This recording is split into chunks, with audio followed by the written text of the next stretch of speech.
அவன் பெரிய ஆம்பளை தைரியசாலி, அவன் இங்க வந்து போட சொல்லு.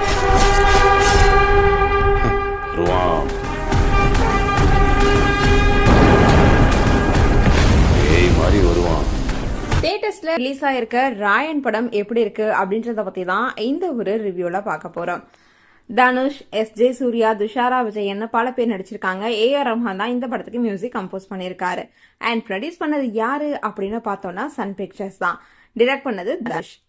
சன் பிக்சரோட ப்ரொடக்ஷன்ல தனுஷ் இயக்கி நடிச்சிருக்க ராயன் படம் கிட்டத்தட்ட அவரோட 50வது படம் அப்படின்னே சொல்லலாம்.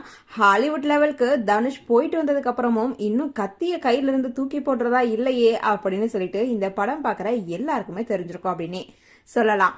மிகப்பெரிய நட்சத்திர பட்டாளத்தை வச்சு தரமா ஒரு சம்பவத்தை பண்ணிருக்காரு அப்படின்னு எல்லாருமே இப்போ கமெண்ட்ஸும் சொல்லிட்டு இருக்காங்க.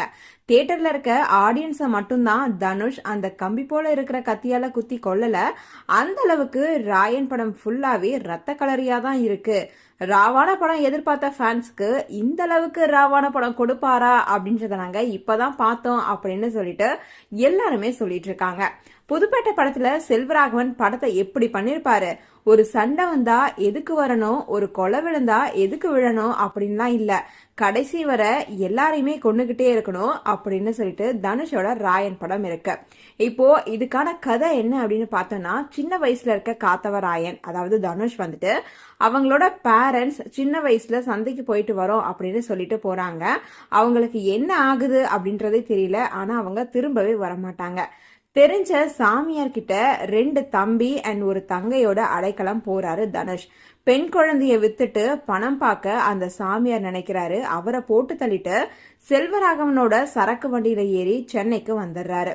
மூத்த தம்பி சந்தீப் கிஷன் குடிகாரன், தூங்கு மூஞ்சி, உதவாக்கற, அவருக்கு ஒரு லவ்வர் வேற, அதுதான் அபர்ணா பாலமுரளி. 2வது தம்பியா காளிதாஸ் ஜெயராம் இருக்காரு. இவங்க காலேஜ்ல படிச்சிட்டு இருக்காங்க. அங்க எலெக்ஷன்ல நிக்கிறாங்க, அவங்களுக்கு பிரச்சனை வருது. 3வதா இருக்கிற தங்க தான் துஷாரா விஜயன்.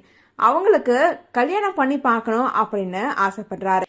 இதுக்கு நடுவுல துரை, சேது இடையே ஒரு கேங் வார் ஏற்படுத்தி தன்னோட பழிவாங்கிற படலத்தை போலீஸ் அதிகாரியா இருக்க பிரகாஷ் ராஜ் சைலண்டாவே செய்யறாரு. தம்பிக்காக துரைய போட்டு தள்ளுற தனுஷ் சேது கிட்ட பகைய வளர்த்துக்காம இறுதியில என்ன ஆகுது அப்படின்றதுதான் இந்த ஒரு படம் அப்படின்னே சொல்லலாம். தனுஷ அமைதியா ஃபாஸ்ட் ஃபுட் கடையில வேலை செய்யற நபரா காட்டுறாங்க. ஆனா தன்னோட குடும்பத்துக்கு ஏதாவது வந்துட்டா கொலை செய்ய கூட தயங்க மாட்டாரு அப்படின்றதுதான் இந்த ஒரு படத்துல காமிச்சிருக்காங்க. அதுவும் கத்திய கையில எடுத்துட்டா ஒவ்வொரு தலையா உருண்டுகிட்டே இருக்கும். ஒரு கட்டத்துல குடும்பத்தினரே தனுஷ்க்கு எதிராவே மாறிடுறாங்க. அப்பதான் இந்த படம் இன்னும் முடியலையா அப்படின்ற நிலைமைக்கு நம்மள கூட்டிட்டு போகுது அப்படின்னே சொல்லலாம். ஏ.ஆர். ரஹ்மானோட இசை இந்த ஒரு படத்துக்கு பெரிய ஆறுதலாவே இருந்துச்சு அப்படின்னே சொல்லலாம். பேக்ரவுண்ட் மியூசிக் தான் படத்துல சூப்பரா இருக்கு அப்படின்னு எல்லாருமே சொல்லிட்டு இருக்காங்க. இதுல இருக்கிற எல்லாரோட ஆக்டிங்கும் குறை சொல்ல முடியாத அளவுக்கு நடிச்சிருக்காங்க. கிளைமேக்ஸ்ல வர பாட்டு அல்டிமேட் வேற லெவல்ல இருக்கு அப்படின்னு தாங்க சொல்லணும். மற்ற கேரக்டர்ஸை விட அண்ணன் செல்வராகவனுக்கு தனுஷ் செலுத்துற கவனம் படத்துல ரொம்பவே ஹைலைட்டாவே இருக்கு அப்படின்னே சொல்லலாம். லாஸ்ட் வரையே இந்த கேரக்டர்ஸ் எல்லாருமே சூப்பராகவே நடிச்சிருக்காங்க அப்படின்னு தான் சொல்லணும். மைனஸ் அப்படின்னு எடுத்துக்கிட்டா டிரெக்டர் தனுஷ் மேக்கிங்ல கலந்துகிட்ட முனைப்பு வந்துட்டு ஒரு கதை இல்லையா அப்படின்ற மாதிரி தோண வைக்குது. அது மட்டும் இல்லாம தனுஷோட நடிப்பை கூட பெருசா பார்க்க முடியாத அளவுக்கு படம் ஃபுல்லாவே இவரு சைலண்ட் கில்லரா தான் நடிச்சிருக்காரு.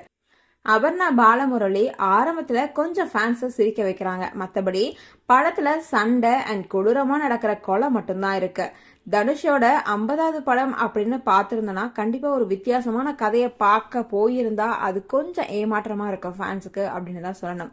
கடைசி வரை இந்த ராயனுக்கு நிம்மதி அப்படின்றதே கிடையாதா, அவருக்கான வாழ்க்கை அப்படின்றது அவரோட குடும்பம் மட்டும்தானா அப்படின்றதுதான் இந்த படத்துல காட்டியிருக்காங்க அப்படின்னே சொல்லலாம். கண்டிப்பா இந்த படத்தை ஒரு டைம் பார்க்கலாம் அப்படின்னே சொல்லுவேன். நீங்க இந்த படம் பார்த்துட்டீங்க அப்படின்னா உங்களோட கமெண்ட்ஸ் என்ன அப்படின்றத எங்களோட ஷேர் பண்ணுங்க.